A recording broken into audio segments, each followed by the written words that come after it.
looking at what we've written. So we get an F for that, but we will try.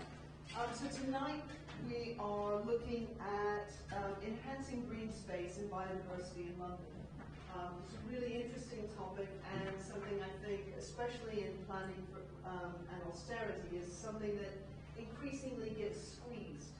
So it should be very interesting to hear this evening from our panelists. As always, what we're going to do is we have 10 minutes between each panelist, and then we want to try to have a conversation with all of you. So the game is to actually try to make it far more interactive. Tonight we have three panelists. We have Dr. Meredith Whitten, who is a recent doctor, and Alan is my PhD student, who did her work on green space in London and looking at the political kind of context of the use of green space and the provision of green space. She has a great deal of biodiversity, passion, and background. So you work for Texas Wildlife and a number of different kind of organizations along that line. And she's now our ESRC postdoctoral fellow. We also have Sam Davenport. She is a senior policy officer with the GLA's Green Infrastructure Group, ecologist by training, and she has worked very hard on delivering green space, green infrastructure, and biodiversity. And she's an ecological specialist and advisor for Natural England, which is pretty cool. And then also we have Valerie Selby, who is Biodiversity and Parks Development Manager at Enable Leisure and Cultural in Wandsworth, which is a very long title. But she's also worked, I think it was for 18 years in Wandsworth as a green space officer. Also works for my favorite organization in London and chair of the board of directors of Green Space Information for Greater London, which is called GIGGLE. It's the best name ever. If you have to have an acronym for your name, GIGGLE is the way to go. So we should have a very good conversation tonight about green space and biodiversity in London, and we're going to kick off with Meredith, and I'm going to start talking.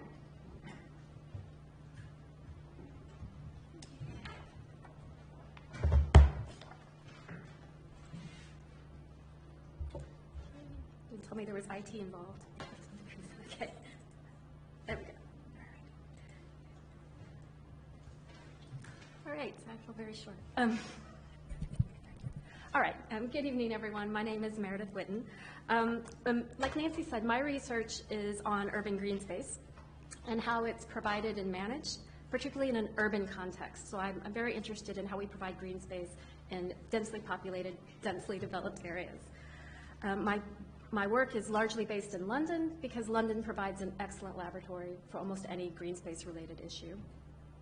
I don't research biodiversity specifically. I'm going to leave the technical details up to Sam and Valerie.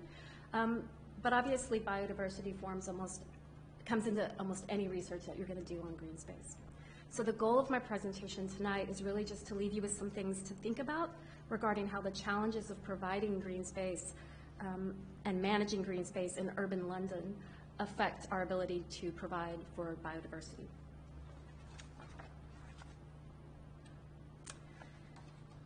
But first, I want to ask you, what's the first thing, the first image that pops into your mind when I say urban green space?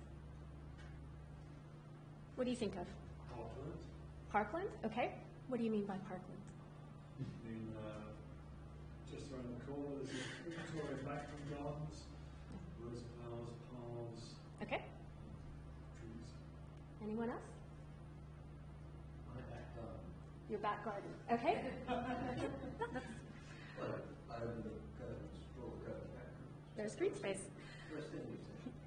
Well, during my research interviews, I very specifically talked about green space, and that's the only phrase I used, urban green space. And almost everybody I interviewed immediately wanted to talk about parks. And it's not just a wonky academic splitting hairs about definitions. Research shows that the word park has been vague and imprecise since it was first introduced in the Victorian era of park building. And that the terms park and urban green space, actually the definitions vary wildly depending on an individual's perspective. And this matters because how we conceptualize urban green space affects how we manage it, how we fund it, and what uses we provide it for. So this is one of my all-time favorite quotes. It's just beautiful in its simplicity, I think. Urban green space is something we all like, we all want more of, we all value, unless, of course, we're bad people. It implies that urban green space has universal support, which in London is largely the case. So this is from Islington's 2017, I think, resident satisfaction survey. And the provision of parks and green spaces is typically one of the highest rated services that you see in resident satisfaction surveys. So you can see here it's the highest service that Islington provides. And you can see the same thing in Merton, where again, parks and green spaces are highly valued and residents are highly satisfied. However, despite residents, and basically everyone except bad people, supporting green space is actually quite a complex, multifaceted concept. It's recognized for a very long list of benefits. There are very few negatives that you hear associated with green space, and the ones you do tend to be because of the management of the space, not because of the space itself. So as a result, urban green space is a prominent planning tool that cities like London use to mitigate impacts of urbanization. And this has been the case in England since the Victorians brought the countryside into the city to address the environmental and social problems that they associated with industrialization. So today, urban green space is increasingly talked about as a panacea to all of our urban ills, from climate change to antisocial behavior to health and well-being. And many of these services that green space is helping are statutorily required services. And one of these is biodiversity, so protecting urban habitat and biodiversity. So there are statutory requirements to provide for public bodies like local authorities to have regard for conserving biodiversity, notably in their planning and development activities. The National Planning Policy Framework requires local plans to minimize the impacts on biodiversity. At the regional level, the mayor has a duty to produce an environmental strategy that, among other things, addresses biodiversity. However, statute does not say that biodiversity conservation has to take place in green space. In fact, there is no statutory requirement to provide green space at all. Green space, thus, is a discretionary service, and it's typically categorized as a cultural service by local authorities. And these discretionary or cultural services are particularly vulnerable to austerity and other budget cuts.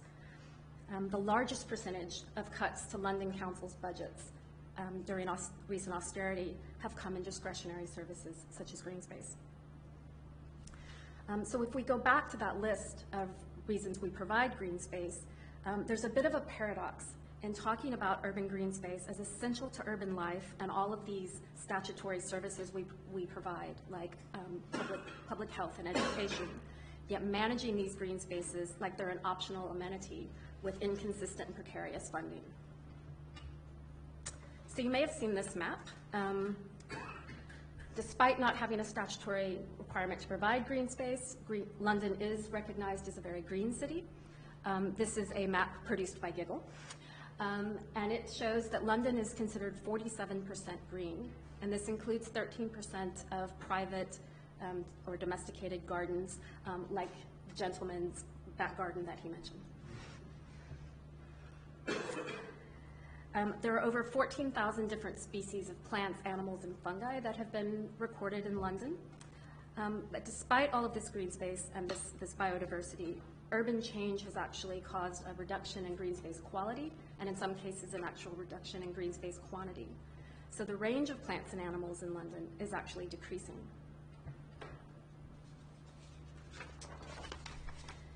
Further, population growth and development increasingly put pressure on London's green spaces, on our ability to protect existing spaces, but also to provide new spaces. So as such, supply can't keep up with demand, even for one specific use of green space, like providing football pitches, as the quote here says. oops. So what my research found is that urban green space is typically conceptualized in a very narrow way. So it goes back to that concept of thinking about green spaces as parks.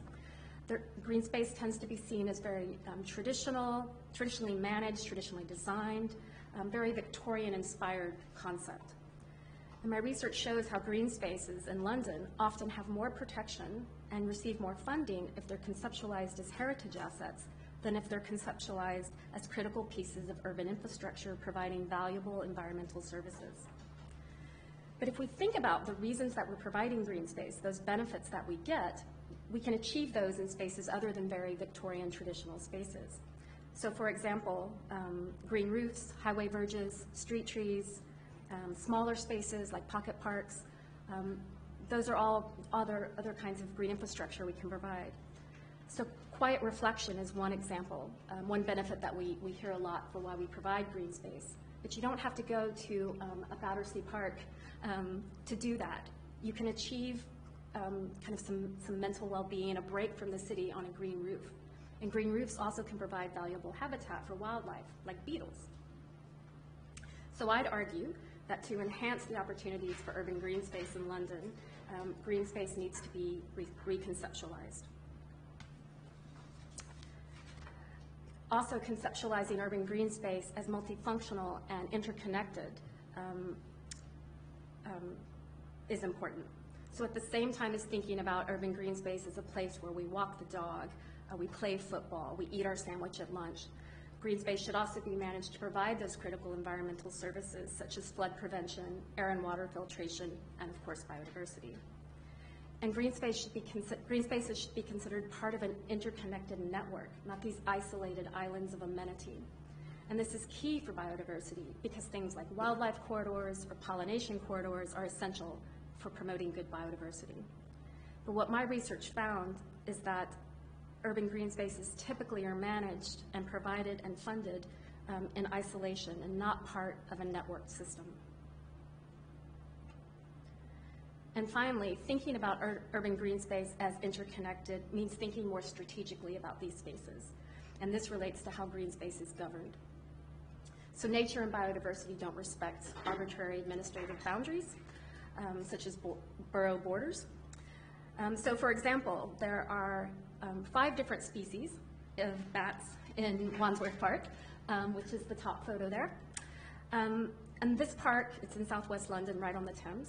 It's directly across the river from Hurlingham Park, which is in the London borough of Hammersmith and Fulham. And these 2 green spaces provide rare habitat in urban London because they're 2 sizable spaces that are both dark at night, and it allows bats to fly back and forth across the river doing what bats do. And this is a view from Wandsworth Park to Hurlingham Park. But managing this as strategic bat habitat requires collaboration across councils. Yet urban green space governance, including how green space is funded and how local authorities operate, actually discourages green space planning at a strategic level. So providing green space has long been a decidedly local function. In the days of the GLC, there were some strategic spaces, but these, like Battersea Park, have been devolved to local authorities. The GLA is not a landowner or a land manager and has no responsibility for green spaces. So ultimately it comes down to local authorities, and their responsibility ends at their borders. With deep cuts to local authority budgets and resources, particularly green space resources, the ability to work across boundaries is reduced as well. So champions for green space like Valerie and Sam make a massive difference, but ultimately management of green space remains limited by resources and authority. And with deep cuts to green space budgets as well, the emphasis on the local has intensified. So we're increasingly seeing local authorities turn over management and maintenance of spaces to community groups. And some of these local resident groups have done amazing jobs of revitalizing neglected spaces, but they also tend to get involved with the space because of local issues and local amenity. You don't get involved with your local space because you're concerned about how it fits into a strategic network of green infrastructure. So they're not concerned about the wider system, a pan-London system of green space. Yet the green spaces they manage can form multifunctional, interconnected links that are valuable for wildlife and biodiversity. So I'd say we need to take a more strategic approach to urban green space management. So in conclusion, the three things that I hope I've left you to think about are that we need to think about urban green space as a statutory function in its own right. It's essential to delivery of many existing statutory functions, and it's essential not just to the quality of life, but to life itself in London. We need to rethink how urban green space is conceptualized. The benefits of green space come from a multifunctional, interconnected network of green infrastructure of all shapes and sizes. And we need to think beyond just simply Victorian parks and instead conceptualize green space as green infrastructure as a critical part of the urban fabric. And finally, we need to think more strategically and more broadly about green space and green space governance to reap these benefits as spaces that can provide benefits like biodiversity.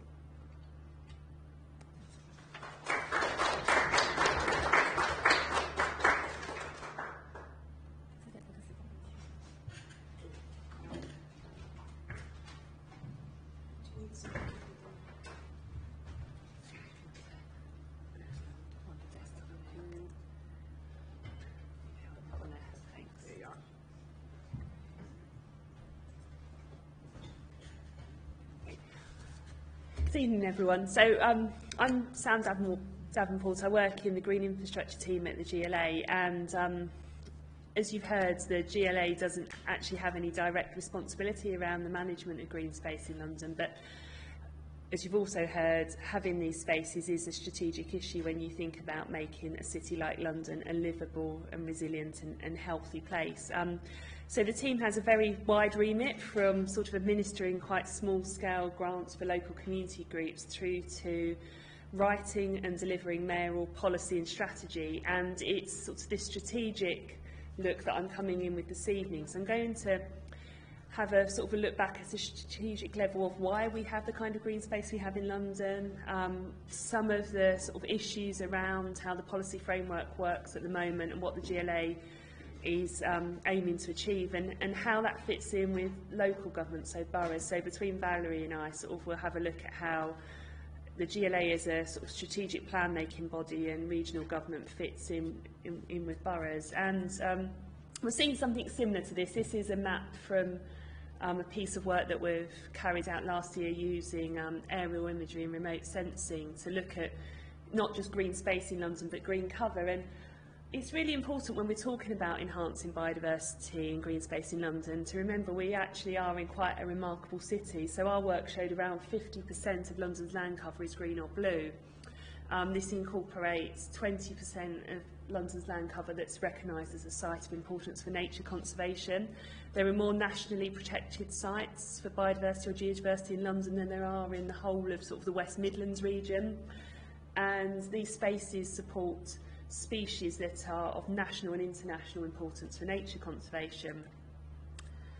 And London's so green partly because of how it grew. It encapsulated the countryside as it became more urban. But honestly, it's really as it is because of a pretty good approach to planning policy that recognised very early on the value of green spaces and nature to city dwellers, but also that London's landscapes and the biodiversity that it supports have intrinsic value and should be protected for their own. Should be protected for their own intrinsic value. And this is the County of London plan, the Abercrombie plan from the early 1940s, which for the first time introduced the idea of providing a certain amount of green space per head of population. This was really groundbreaking, and it established the protection of green space as a central tenet of planning policy. And sort of fast forward to the 1980s, it was London that was really spearheading a very fledgling nature conservation movement.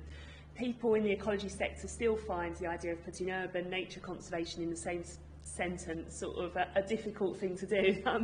But sort of London was really at the forefront of that, and because of that work, protecting natural habitats also became a core component of London's planning policy from the 1980s onwards. So job done, sort of Valerie and I can take early retirement. Unfortunately, not quite, because whilst the planning policy we have and the approaches we have at the moment to London are really good at, pretty good anyway, on the whole, at protecting these spaces, They don't deal with issues around how these spaces are managed in this boom and bust cycle of funding.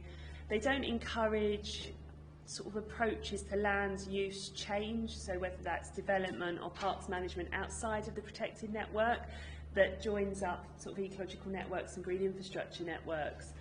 And they don't always ensure we have accessible sort of nature and green space close to where people live and where it's needed most. So, for example, here we have a development that's really encroached onto a wildlife site. So the wildlife site's been protected, but it's been isolated. So increasingly these kind of spaces are becoming more isolated as the city grows around them. We know that many Londoners don't have access to nature and open space where it's needed. So if you're in sort of a pink and red part of this map, you don't have the kinds of access to open space that sort of we think that people should be having to realise these benefits. And our most recent work, where that green cover map came from, shows that actually if you drill down to the micro scale, parts of the city are not only deficient in access to more formal open space and nature reserves, but also the people that live and work in these areas have very little access to just even good quality green cover, so street trees, pocket parks, green roofs, green walls. So some areas of the city, a green city, are remarkably grey. And of course, hidden within that headline 50% figure of sort of how green London is, we've got a lot of this kind of sort of green space, which provides very little function for people or for wildlife. And as we've heard, local authorities are struggling, as they are across the country, to just maintain open space, let alone enhance it. These issues are only going to sort of be more of a problem as London's population continues to grow. By 2050, we're expecting 3 million more people in the city. I find that quite hard to get my head around. It's pretty much the population of Greater Manchester plus some in the city, and the current approach to development in the city with the protection of the green belt means that sort of all the infrastructure, this increased population needs, will have to be accommodated in the city's existing boundary. It's going to become much denser in London. And of course we know that the city is going to feel the impacts of climate change, which will put pressure on London's water supply, see the urban heat islands, so overheating, become more of an issue, increased flood risk. These are all issues that nature can help us to deal with, but at the same time climate change is going to put stress and pressures on our ecological networks and London's biodiversity. And despite knowing all of this and sort of a pile of evidence probably up to the ceiling about the benefits of sort of designing places in an ecological way to deliver nature-based solutions, this kind of aesthetic is still the predominant approach that we see to greening in developments, in new public realm schemes, or even in parks management. So sort of green as an adornment rather than something that functions and delivers benefits, the benefits that we've heard about. But we know it doesn't need to be like this. We know that actually it's generally a lot cheaper to deliver this kind of ecologically led approach, and that it delivers much greater economic, social and environmental benefits.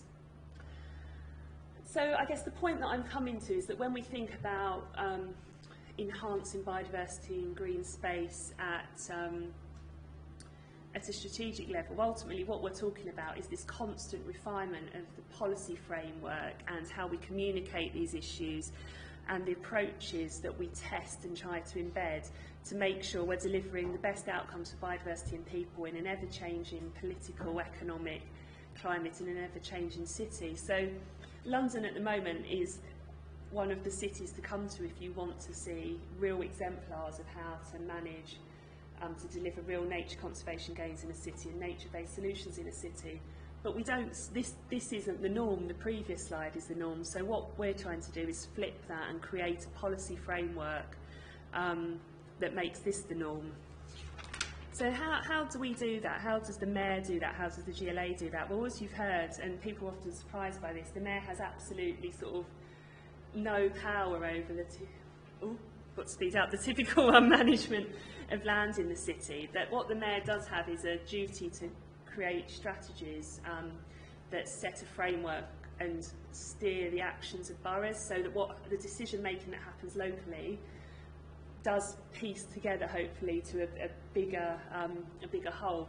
And last year, the London Environment Strategy was published. This was the first integrated strategy for the around environmental issues in London. And sort of picking up on a point that we heard earlier about language and terminology, the strategy really introduced very strongly the concept of green space and biodiversity being part of a wider green infrastructure for London. So something that needs to be thought about as essential to the city as grey infrastructure of roads and rail. We can't think about these things as a nice to do sort of protected space on a map anymore. We need to think about them as essential networks. And the publication of a new London plan last year gave us a chance to embed this approach into planning policy. So the new plan that's just been through sort of examination in public process places in a requirement on boroughs to produce a green infrastructure strategy as well as protect these sort of core components of it. So I just want to quickly run through some examples of how this sort of plays out in practice, sort of what day-to-day sort of approaches that GLA has taken. The first one, sort of, I guess, is more of a stick. So there's carrots, sticks, and different ways to do this. And this is the introduction of a really new type of policy in the London Plan, which introduces the idea of minimum requirements around urban greening in new developments, and measuring the quality and quantity of new greening that's been provided using an urban greening tool.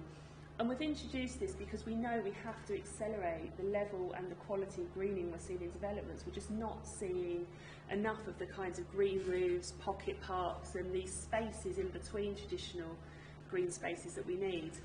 And we know that if you consider things like this early on in the planning process, you get better outcomes. This is a roof in the Olympic Park where the design of the roof was informed by the Olympic Park Biodiversity Action Plan and also their targets around renewable energy. And there are quite rare species recorded on this roof, and it's supporting populations in the park. Another piece of work that we're doing is much more around sort of communications and testing new approaches, and this is around reframing the value of parks. We've heard that parks aren't a statutory duty, they're seen not as an asset on sort of balance books, but as a drain on resources. So we've undertaken a piece of work to sort of uncover the economic benefits of parks, so a natural capital account which shows that there's a real cost benefit for investing in parks, particularly around health and well-being and avoided health costs. I appreciate where I am and that there might be people in the room that know a lot more about some of the theory behind this, but I think some of the headline figures are that even if sort of the figures around value are out by 50%, you're actually showing that there's a really significant cost benefit to investment in parks. And the idea around this is that you can, by showing this, it can help unlock budgets from other policy areas that benefit from parks. And to support this work to be embedded, we've set up a London Green Space Commission, which is a commission of experts including borough representatives to look at new approaches for how you can deliver management of London's green space that considers this kind of approach.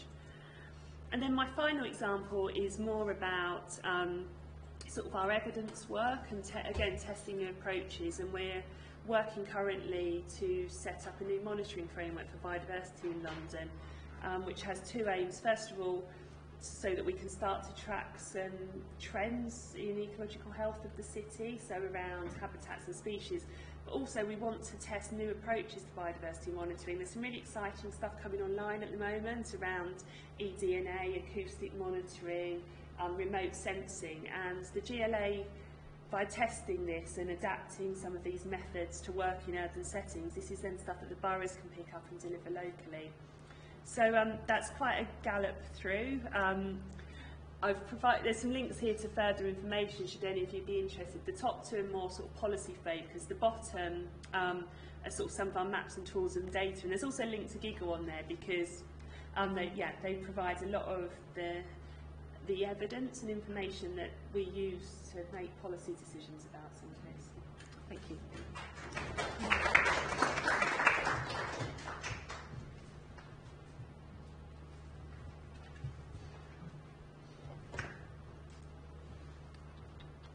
You are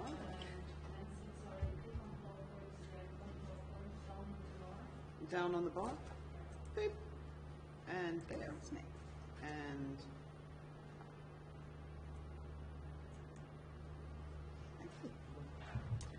Thank you. So I'm going to try and pick up on some of the issues that Meredith has explored, try and demonstrate to you how we put the policy that Sam's talked about into practice. And I'm afraid one of the issues of working in a local authority is your IT is a bit rubbish, so there's no pretty pictures, it's just all words, I'm afraid, because the IT system fell over even trying to do this. So as Meredith has sort of talked about, we work in this sort of framework that's considered to be leisure and culture when we're delivering green space and biodiversity in a local authority setting. And so it's not only about what it is we're trying to deliver, but how we're trying to deliver it and what we're restricted by when we try and do that. So, as Nancy touched on at the beginning, Enable Leisure and Culture is an independent charitable organisation who has effectively the contract with Wandsworth Council to provide their green space and parks management services, to provide the technical remit for biodiversity, but that sits alongside a remit we have for events, sports and leisure, filming, public halls and bereavement. So we sit very firmly in that cultural sector. We don't sit within the planning and policy framework that Sam's spoken about. And again, I'll come back to that a little bit later on. As a parks service, which is where my role sits, we're responsible for not just parks that people recognise as green space, but we have people who are very passionate about their commons and are very clear that their commons are different from their parks. But we also deal with a whole host of other, like sometimes smaller, sometimes overlooked green spaces, things like allotments, things like individual street trees. We're responsible for all the grounds maintenance of all those public open spaces and all the maintenance and health and welfare of all those trees, so whether they're street trees, whether they're on public land. And we're responsible for an awful lot of work that engages those friends groups, those community groups who have that local passion about their space, but who don't necessarily see it within the wider strategic framework. So my role is to try and juggle everything we do as a service that's covered parks development. So parks development includes allotments, playgrounds, all of those friends groups, all of the fundraising, all the project development, all the habitat improvement and enhancement, and trying to make that happen on the ground alongside the work that's happening for the day-to-day maintenance. As the technical specialist for biodiversity, effectively for Wandsworth, it's my role to ensure that Wandsworth is having regard to the NERC Act and implementing its statutory duty in that regard. But as you touched on, there's nothing that clearly defines what it is you should actually do. There's lots of guidance of what you may do, nothing that actually tells you what you can and can't do. And more crucially, there's not been any legal precedent that demonstrates someone failing to deliver their NERC Act duty. So that actually becomes quite difficult to go back and say, but we have a duty. Well, what's the consequence of not delivering that duty? At the moment, there is no consequence of not delivering it. And we also have to make sure one of the other key driver in terms of the sort of biodiversity-specific legislative framework is there is a statutory indicator for local authorities, single data list 16000, which actually is something we have to report to, demonstrating how many sites that are acknowledged for their wildlife value, so the local wildlife site system, how many of those sites are under active management. Not how many have been declared or where are they spatially, but how many are actively being managed, because that's what makes a difference and that's what makes sure it retains its value.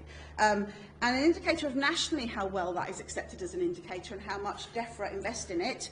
The deadline for reporting on it was Monday. DEFRA emailed us 10 days ago to ask us to report on it because they'd forgotten that we needed to report on it. So as you can see, it's quite hard at the sort of coalface to turn an awful lot of good academic practice and an awful lot of policy into meaningful, tangible action on the ground. There are an awful lot of things you have to work your way around and barriers that get in your way.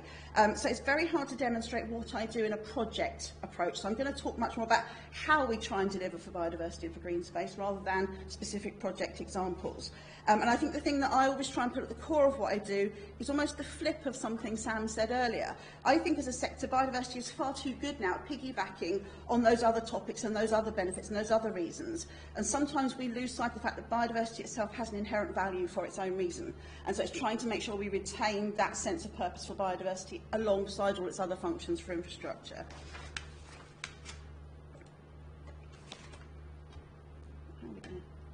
How is this? Oh, there we go. There we go. Right. Sorry. So, how are we...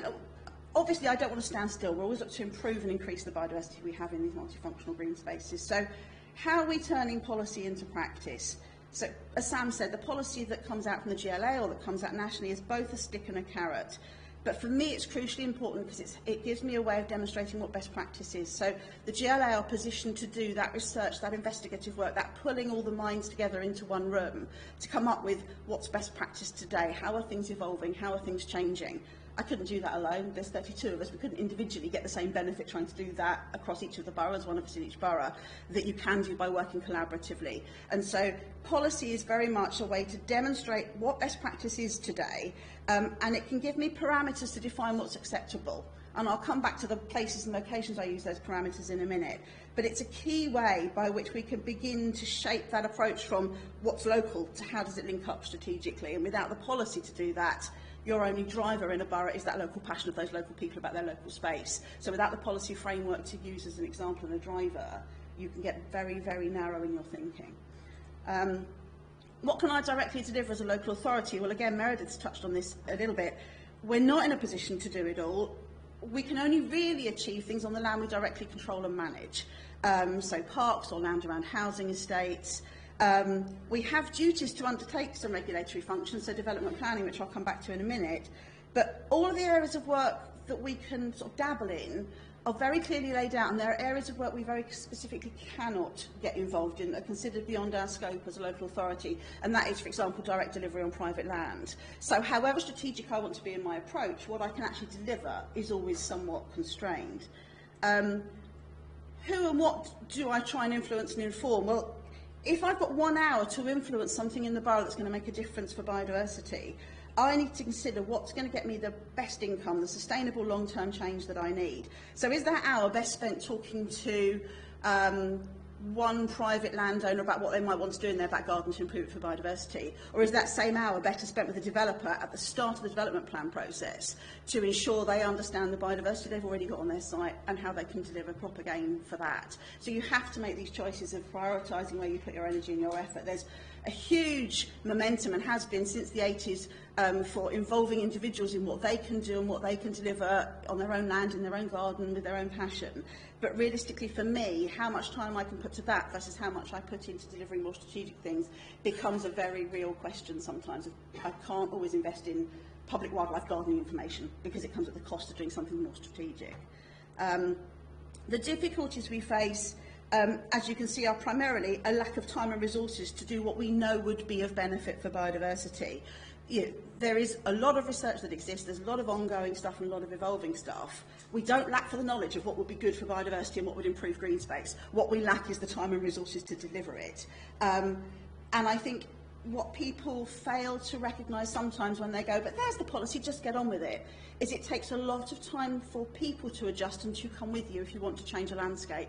As Meredith said, they are hugely passionate about their local spaces, and if you want to change it, even if we think it's for the good, as you say, those other people must be bad people if they don't want it to change. But the reality is it takes them a long time, and by a long time I mean years. I've got some key people in some of my friends groups on some of my bigger spaces who I've been working with for 5 years, and finally they're now coming to me to say, oh, but if we joined up that bit and that bit, that's a better thing for biodiversity than if we did something over there. So finally, it's taken 5 years, but you have to go at that pace. Otherwise, people don't respect and understand what that landscape is and how it's now changed and why they shouldn't perhaps play football there anymore or whatever it might be. So, as you can see, prioritisation is quite key. So how do I choose to prioritise and deliver for biodiversity? How do I choose to make sure that we're making those connections between the spaces that have biodiversity value and that we're reducing that isolation? Obviously, first and foremost, it's land management. It's demonstrating best practice. It's practising what I preach. So it's about how we're delivering sustainable, affordable habitat management, primarily on the green spaces we're responsible for. And the thing we mustn't lose sight of when we talk about green spaces is some of those spaces are blue and some of them actually aren't even green or blue, and we'll come back to that. But it's about managing not only your woodlands and your grasslands, but also managing your wetlands as well, actively managing your park lakes and your ponds and things. They're crucial for biodiversity. They don't look after themselves. They're no different to any other part of the landscape. And so with our own direct land management, I'm implementing projects that seek to improve the quantity of habitat or the quality of that habitat and the condition that it's in. And I do that in line still with targets identified in the London Biodiversity Action Plan. So whilst that was a process that was in place some years ago now, it was the best opportunity, and it brought people together to actually make sure that we were working strategically in terms of how to deliver for biodiversity. I will whiz through the rest of them. So development planning and protection, very, very quickly. It's about understanding where you've got things of value and making sure they're not degraded by development on them or in close proximity to them, as Sam said. The other important thing to mention in terms of biodiversity in local areas is it's not always in the green space, controversially. On one of the maps of green cover that Sam put up, there's actually a big blank white space where Battersea Power Station is. That's probably got some of my most significant protected species in biodiversity terms in London on it. It's got peregrines, it's got linnets, it's got kestrels. So when you're providing for biodiversity in an urban area, it isn't just in the green space as well. And it's about working collaboratively with others. So if I am going to influence and inform other people, it's working with them collaboratively to get the best gain. So, for example, working with other people on a river catchment, so we're working along a whole river to make change that's sustainable and can actually look after itself and be self-sustaining as an ecosystem beyond the immediate work that's done, rather than me just going, I'd like to do something to that bit of river and having no regard to what's happening elsewhere.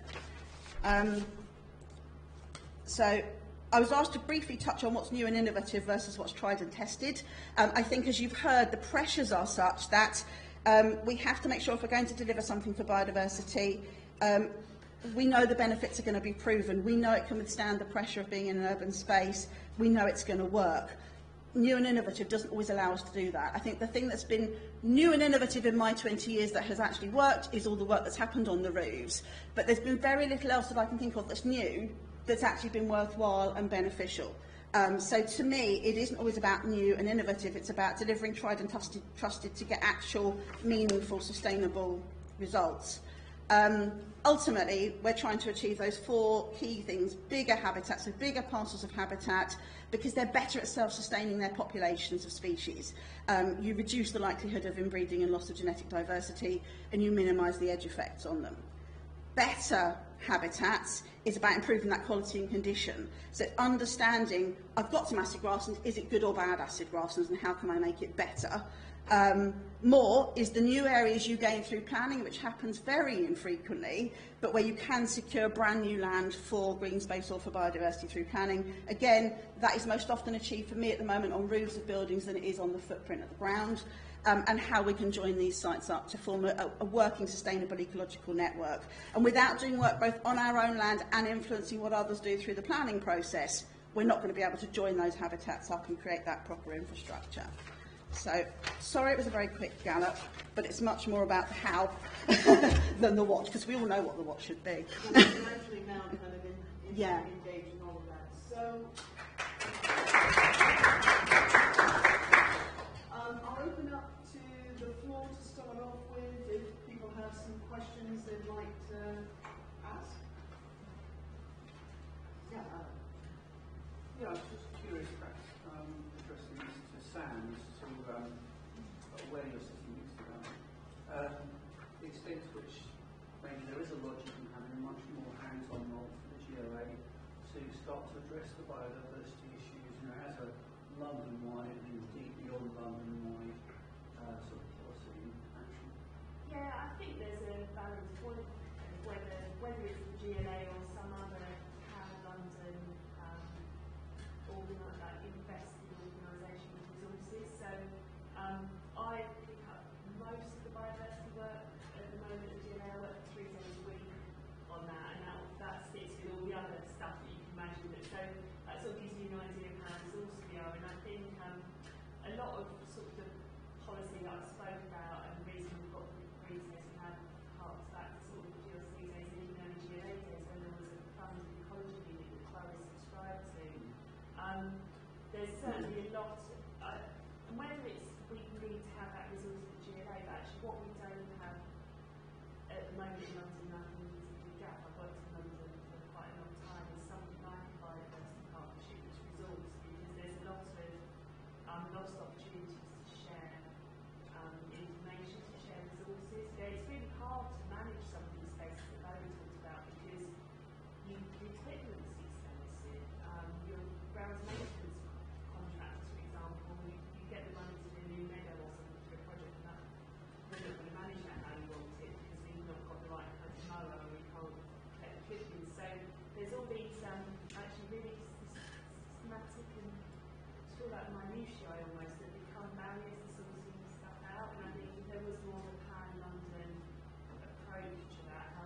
strongly believe that promoting the idea of green infrastructure works is necessary because nature conservation is safe at the moment. It's not getting this investment and procedure on the table. We need different landowners and managers on board. That sometimes, not just around biodiversity, but on the whole, it's been sort of the argument gets picked up is like multifunctionality, and we almost lose sight of yes, these spaces can deliver lots of different things, but they need to be designed to deliver what's important in that place, and then a lot of the other benefits might be secondary and tertiary. So we shouldn't, this sort of this drive for green spaces to be doing everything, and actually the science around it sometimes is difficult, or it's not what people want to hear. People want these to be green spaces to be the answers to everything else. And I think sometimes we can back ourselves or not, sometimes we're losing better outcomes because of that. It's just to come on that, certainly there's not a week goes by that I'm looking at planning applications one day a week that might have an impact on green space more generally or biodiversity. There's not a week goes by that I don't read a planning application that's suggesting to me that they don't need to provide any open space on their development site because there's something that exists nearby already. Well, it existed nearby already when there were less than 100,000 people nearby. There are now over 300,000 people nearby. There comes a point where that isn't sustainable. It comes a point where you literally can't put your bum on just grass in open space. But everybody suggests, well, they're multifunctional, so they can do everything that the other ones do, and some more, and some more. It becomes a reason for not providing more of them, which is why I say sometimes it's implicit in my role to make sure we actually are looking at things for their own sake, biodiversity for their own sake, because otherwise they get kind of sucked into that. Oh, it's multifunctional, you don't need to have a bit of biodiversity, you can do everything. So it can be a really, really useful tool, but it can also be dangerous. That also feeds into the concept of thinking about parks, publicly provided, publicly accessible parks, and what have to do that with it, and letting developers off the hook, and having the public sector provide all of this space, when providing more of that kind of incidental green space or informal spaces or non-traditional spaces, you have to pick up some of the slack and perform some of those functions so that you're not trying to make our publicly accessible parks do it. But even in an area like Nine Elms, which is a massive regeneration area on the borders of Wandsworth and Lambeth, which had from the outset a public linear park built into the strategic overview, that linear park has been fragmented off and taken away, and I'm now in the whole, but Battersea Park's just down the road. So even if it's built in from the very beginning, it still gets nibbled away at around the edges. I came in late, so I read this earlier, sorry, but has offsetting been discussed at all, or is that too complicated because there's too many bodies involved, or In terms of biodiversity offsetting, or with the newer developments that have this requirement for green infrastructure, if funding is an issue, as you said in your earlier answer? so the evergreening factor predominantly would put that in place because we want places to be greener. So we've had different requirements we set out for residential, commercial developments, residential development, which is the same, tends to place with greater sort of pressure and with greater levels of green space. So we believe that it's possible to meet the evergreening factor on most sites in place, and that's what's necessary. There isn't anything to prevent a borough choosing to offset that where it's the right thing to do. I think it would need a lot of shorter planning to ensure that the new doesn't get turned into actually just delivering something that's going to happen anyway. And you're probably talking about quite small amounts of money because there should always be something that can be used on the site. So you're probably talking about quite a small residue amount that can't be, and then there becomes a very big cost attached to trying to manage that. But yeah, it's something that a question that we do get asked. I think also, if you go back to your map of accessible natural green space and what people have that they can get, that they can use and get the benefits from, once you start to offset, you're taking the beneficiary and you're moving it away from where the people are. I have got no land in Wandsworth where I can do an offsetting delivery project unless the Sam says it's funding different management or something that already exists. If I'm to deliver new or different meaningful habitat for an offsetting scheme, it would be Sutton or Bromley. My residents in Battersea can't afford to get from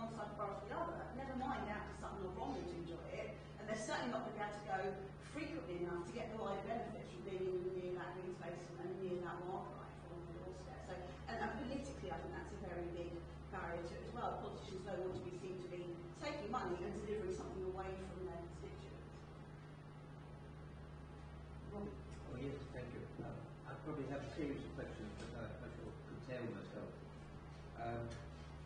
Is there still a purpose and role and function for biodiversity plans and London species habitats at the borough level? And when will the mayoral supplementary planning guidance on biodiversity be updated? Shall I go first on the first one, and then you can come to the second one? I think there absolutely is a role for biodiversity action plans, and as I say, I still work to deliver the actions that were outlined in the London Biodiversity Action Plan. So London came up with a suite of plans for habitats and species.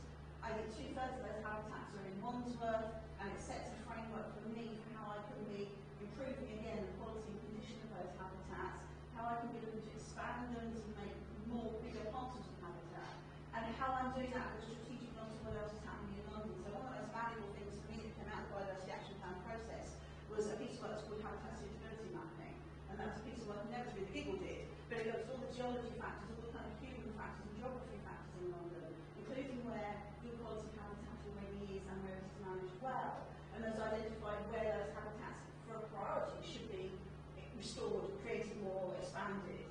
And I'm still busy trying to deliver my part of that 10, 20 years after the process started, because it takes so long to get from a point of, yes, we're all agreed that's what we want to do, to actually being able to make that change on the ground. So, for example, with one of my lakes, we decided in late 1998 that we wanted to improve this lake for biodiversity and make it different. It took until 2003 to get an actual sustained delivery on the ground of a new pool attached to this lake, physically there that you can see. And that's actually part of the project in terms of delivery of something.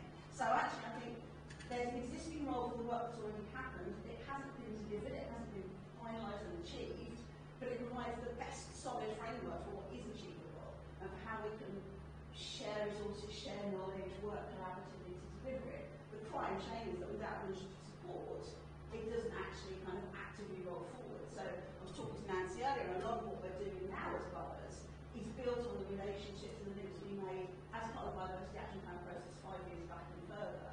And what we try and do as a sector is sort of bring in new people. If you get a new biodiversity officer to the borough, we're very good at going out and saying, hi, come meet with us, come talk to us. This is a framework we're still trying to deliver. And so I think it is still very, very relevant. I think at a borough level, that's going to very much vary how you want to deliver it. So for me, as I say, I put those London targets and what's pertinent for me to deliver.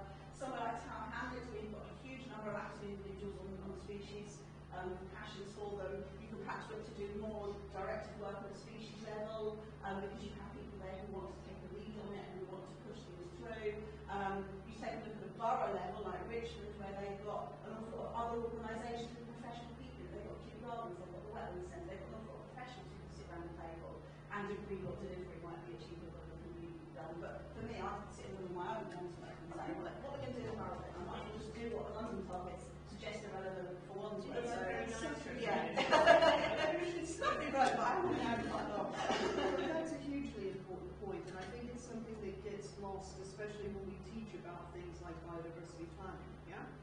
Is that you may have similar policy that covers London, that covers all of the different boroughs. It's going to be roughly the same, yeah? The difference is that we don't have people necessarily to action all of this, and so what you do is you rely on the people around you. So Richmond's great, it's got Kew Gardens, it's got Scion Park, it's got lots of actors. It can say, come here, help me, and you've got kind of people feet on the ground. With Tower Hamlets, you've got people who are passionate about a specific type of biodiversity. So we were talking earlier, it's easy to find if you know you have bats, you can go out onto any chat line and find a bat fancier. But there are always people who like bats. There are always people who maybe like lichen. But some of the other kind of species or habitats that are a little bit less sexy, really difficult to find somebody who wants to do anything about that. And if your borough is really big in slugs, you know, and a specific type of slug, you might have a real difficulty in finding the actual scientific community to help you understand what you need to do. So all of this is down to lack of money, lack of resources, and the need to kind of go begging to the people around you. And I think, so, just following up on the question I answered about this, which is that sort of the fact that, yes, it does have value, and certainly having sort of the mayor's committee to update on the priority habitat species list in London. But London, sort of the problems that we have, some problems or issues that we have in London, they're not just London issues. So one of the reasons that we haven't got an active BAP in London at the moment is that we don't have a UK BAP anymore, we don't have an English BAP anymore. So the biodiversity action planning process has been archived. So the London BAP and BAPs all around the country were supported through funding from national government. We don't have that now. A different approach is being taken, and that means you lose that sort of thread through from expertise nationally to help set some of these priorities. And so we're just going to go through a process of updating the priority species list at work at the GLA, drawing on a lot of we're incredibly lucky in London. Not only we've got people, but we've got the London Natural History Society, which is a really well-established old kind of naturalist society. And so we've got brilliant species records for London. But nationally, for some taxon groups, there's just a complete shortage of experts in these areas, and then that becomes an issue nationally for doing some of this work. But yes, I think that having maps are really helpful, sort of when you come down to trying to persuade people at individual plan level. It's really when you can just, here you go, this is what we want you to do. When we talk about biodiversity again, here's our map. In terms of the SDGs, we're just gone through the examination topic for the London plan, the plans for the inspector, and there's sort of a list across all policy areas of SDGs that we're looking to update. When the committee's in the environmental strategy to updating the Green SDG, we'll definitely be publishing guidance around biodiversity again, and the open green factor that it's all got to sit until after we get the inspector's report back from the plan. We know kind of how that's all been received essentially. I think sort of that we're honest, you'd hope that biodiversity in green space isn't sort of as controversial and tricky in terms of some of the other issues around planning policy for London. It's yeah, but sort of all of there'll be a suite of updates. SDGs. We're waiting. We don't. Yeah. I would like, and I find it very interesting, but I find it's very much in the green sphere, and talk about the minutiae, about bats, not bats. What about the rats, for example? It's really issuing them, and so on. But I can see all that point, but if I step back a little bit, I look at the London plan, green stuff and biodiversity comes very much at the end. And so add on, chapter 15 or whatever it is. And all the other ones, economy, housing, etc., they are much more with the developers, etc. So how can you sort of cross-silo preserve some of the, the absolutely useful and important stuff you're doing in order to enhance and preserve the biodiversity and make it accessible? My second point is about multifunctionality. That's based on anecdotal experience which I have locally, and a little farm which was basically full of syringes and stuff, and so I said, let's do something with it. It took 5 years, you're quite right, it's forever. And then there are also all these interests to make sure that you get the latchkey kids plants as well, no. And in the end we did this compromise, okay, a little bit of sitting out there, a little bit of walking, a little bit of plants, and nice flowers and so on. And in the end, if you go there now, none of that is working. So it seems to me that the multifunctional stuff, I mean, you either play football or you have food, and there are certain limits to that, I think.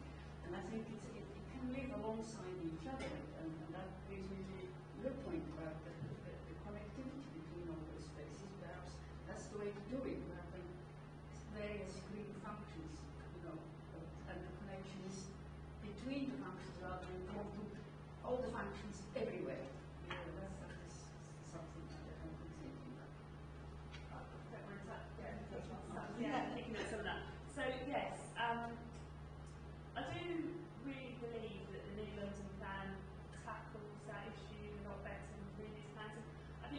feedback iterations of sort of from when we had sort of the mayor after referendum to have the mayor and the first London plan. If you look back through those, you can see how this agenda has developed over time and the policies have started to change. And so the new plan is framed around these 6 good growth principles, so sort of around social and environmentally just growth for London. Sort of people's opinions sort of on how realistic they think some of that is, but that's what the plan's framed around.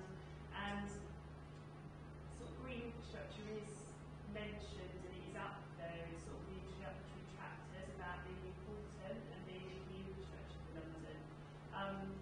And yeah, you can see these changes to the plan, and it's also, I think, where this plan improves on the last of some of these issues, is it makes the links better between policy areas, perhaps not scribbling in different places, but it makes better links to show how you should be using nature-based solutions, green infrastructure, to deliver other policy areas.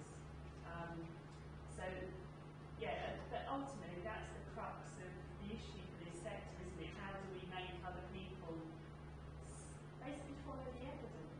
We have so much evidence around the benefits of green space and nature in the city, and it's governance issues often, governance and funding issues that are the barriers around sort of delivering it how we want to and how we think it should be happening. And I certainly touch on your getting your second point about multifunctionality. I'm part of the local parks group, and we've just got some funding from our local authority actually to do some planting in the park, and sort of we've had to make, basically we want to pull over 2 beds that are just full of weeds near the kids' playgrounds, and we've had some money to do this. And we're, like, the story we've had to tell to get a few £100 of wall funding really is it's multifunctional. It's going to deliver for pollinators, it's going to deliver sensory stuff for children, it's going to help with this, it's going to help with that. And in part, it has suffered a little bit of that because it's right next to the kids' playground and it's getting trashed. So we're sort of learning as we go about sort of how, what is the primary purpose of this change that we want to make, and actually, really, it pains me to say this with the ecologist in me, who was very firm when we drew up the planting list, they all had to be pollinator friendly, but actually it's evolved over time to actually be about just providing a nicer green environment next to children's playground for lots of kids that actually don't have gardens and don't have access to green space. And so, and I think funding drives this, doesn't it?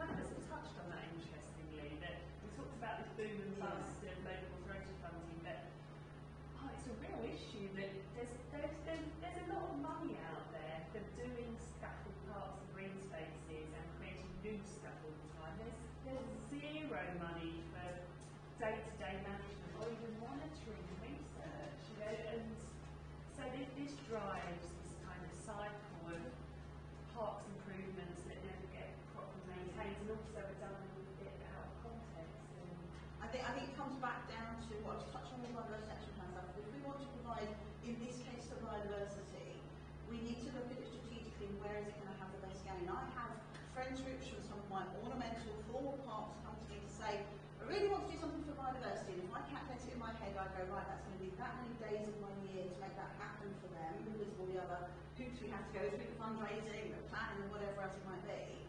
And actually, I know it won't provide for biodiversity. That's not the best place strategically to do it.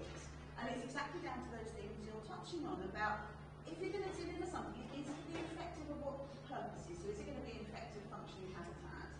Is it going to be robust enough to withstand whatever else is going on around it? And football is one of the... everybody looks at the green space and goes, oh, there's a football pitch there, we can just do the grass at the edge of it. Well, no, the football runs off into the long grass you've left, and the people run after the ball. And your grass is therefore trashed, and your invertebrates are therefore squashed. So it needs to be robust. It needs to be sustainable. You need to be able to manage whatever you put in from within the resources you already have. The money is out there, as you say, always for new, innovative, better, different, more. Where's the money to manage that in 2 years' time? Where's the money to actually, as you say, get the right baler to get the grass off of there so that the area isn't becoming too enriched over time? No one wants to fund that. In fact, I'm actually looking at talking to Sutton now about how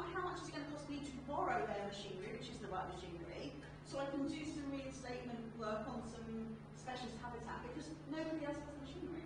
But I'm then going to have to find the money to be able to borrow their machinery to manage it. So what are you creating? Is it sustainable within the resources you have? And that comes down to, is it affordable? And I'll use a different example, but it's a very real one that kind of sticks in my craw still 10 years down the line. Our parks maintenance contract was up for renewal, so that covers everything from football pitches to cutting on grass areas to looking after lakes to dealing with litter. And 10 years ago when that contract was up for renewal, as a team of officers we said, you need to have greater capacity for dealing with litter. More people in spaces, more people equals more litter, which is blah blah blah, none of this fact. Here are three options. You stand still, it costs you the same. You do this much, it will cost you that much extra. You do that much, it will cost you that much extra. That's the option we actually think we need to do. 10 years ago they said, no, it's not an issue, we don't want to do it. And what do I get every week in our inbox now? What do you do about the tissue? You didn't give us the resources to deal with it. You know, the classic example of that is in ecology areas, litter is collected once a week from ecology areas. Now, you as a user of my local space might not actually realise you're in an ecology area rather than somewhere else on the common that's got some other definition on it, because those are all very minutiae definitions of space. But you'll sure as hell notice it's got a lot of litter on it, and that there doesn't. But we're not given the resources, it's not made affordable to keep it in a good standard, because somebody somewhere has to pay for that. And that money just isn't there, because as you said, there are other far greater issues out there that people are trying to deal with on a very real basis day to day. So you do need to make sure that what you're delivering is, if you're prioritising it, it's got strategic benefit, that it's going to be proven to be reliable, robust, and affordable and sustainable. I think we have time for one more quick question if anyone has one. This is for the whole panel. I know there's been a large grassroots movement called the National Park City. So I'm wondering what you see the role of grassroots movements in, preserving ecology and the environment going forward. Do they help or do they hurt in some ways? Shall I go first? Because I'll leave you with a controversial argument. I think sometimes they make the assumption that nothing has happened and that delivery isn't happening because no one knows about it, no one cares about it. And often because people are driven by passion often in the grassroots movement, the passion overrides the ability to stand still, take stock and understand what is already happening and what are the genuine barriers. And so I think sometimes they can detract time because you're then, for example, if I have a grassroots movement who talks to a local council about we need to do more for pollinators, that I then got to take time to go, well actually, the pollinators they're talking about are not actually the pollinators I'm trying to deal with. The pollinators they're talking about honeybees, which are effectively a farm species. I'm talking about 55 other species that we have got in the borough. And this is what I'm already doing to try and manage that. If you want me to switch focus and do something different from one species, I can do, and I'll have to if you tell me, because effectively the politicians determine the way effort goes. But that's not actually going to be the best thing for biodiversity in the long run. So I think it's about how well informed people who are passionate make themselves before they take that passion into action. And very often people get overridden by the passion and don't stop and take stock before they go hammering in with a need to do this thing without understanding what is already happening and maybe is there something you could do to echo and improve and enhance what's already happening and that still have the same greater good outcome at the end of it.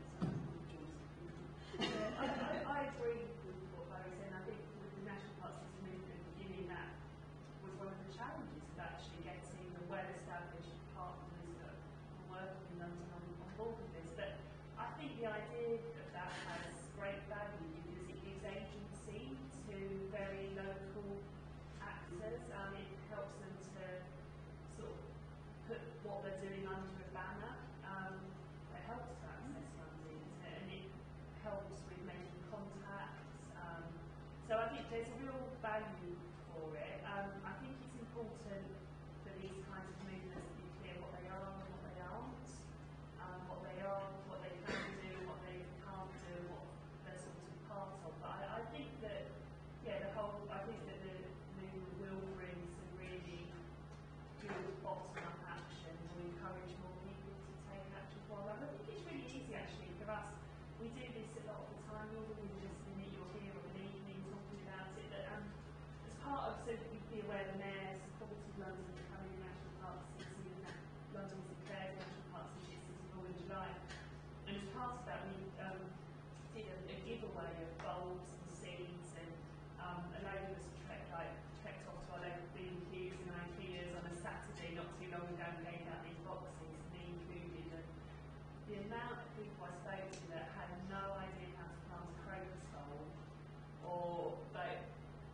they had gardens, they didn't do anything really, or people didn't even access their parks, and some of the questions that discussions are having with people, it's a real reminder that not everyone use London's green spaces. Like your question, what do you think of urban green space? I thought of Richmond Park, which I don't think there's many like people that think a bit like that, and it's a really, so those kind of movements are really useful for that as well. It's different people communicating about it, because we say the same things all the time. We're a bit like an echo room, so I think that's a helpful thing as well. Yeah, I mean, I don't think there's any shortage of passion for green space in London, as the, you know, like the responses to the resident survey show people value their green space. So I'm hopeful that something like London National University will, you know, produce a lot of maps and a lot of information that will kind of show a more London-wide approach to green space, because the events I've gone to have been a lot of local organizations, and it's kind of reinforcing that local involvement in their space, and hoping that by kind of pulling it out and showing this is a London-wide thing, it will show that there are all these green spaces and we're all connected. I think there's no harm, like, completely, I've worked in local authority, I understand what they're saying about sort of this misinformed question or misinformed sort of request from political leaders. But also, there's also no harm if something like that gets up the agenda and people start asking questions of their political leaders around some of these issues. And yes, it might lead you down the route of things like, I don't know, you have to start greening your bus. 1,000 trees in Tooting is the current one. Yeah, so you might end up with these kind of straight, but ultimately, collectively as a society, if it starts more people asking questions. I feel a bit like this about the Newton Park actually, like as ecologists we can sit there and people can pull some elements of that part, and was it better before in places or better after. But I thought, you know, if the Olympic Park and all it is means that when you talk to community groups, they know what the art of the possible is. When you're talking about what they want to do in their local space, it's not just, yeah, we want to build this room and some more benches. You know, it's really positive, and I feel the same about National Park City. And I think that is one particular movement that has, now it's found its feet, as you say. It took a while to find what its purpose was and where it could best add value. But now it's done that, it's doing that in spades. Every group, whether they're a friends group or park, who have any kind of interest on knowledge of biodiversity or not, they now suddenly realise that biodiversity has a space in their park, or should have a place in their park of some sort. As you say, it hasn't quite got the message out there about the connectivity between the parks and or the people that are choosing to engage with it aren't recognising that it sits outside the parks. I think it's engaging with a lot of the people who were sort of teaching on the ring, and it's now pushed them over, which is great. But it's All right. First, let's thank our panelists.